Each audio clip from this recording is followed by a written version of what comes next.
Hey guys, in this video, I will show you how to cancel a Google Cloud subscription. Alright, let's begin. First, go to the Google Cloud console and make sure you're signed in with the account that contains the project you want to manage. Once you're logged in, locate the billing section and open it. Next, click on Manage Billing to view all billing accounts and associated projects. From there, find the project for which you want to stop billing. After selecting the correct project, click the three-dot menu next to it to open additional options. In the menu, choose Disable Billing. This will stop charges from being applied to that project going forward.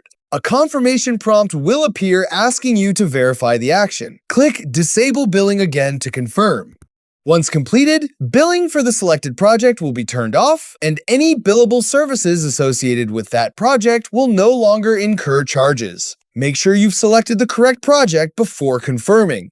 So that's basically how you can cancel a Google Cloud subscription. That's it for this video. Thanks!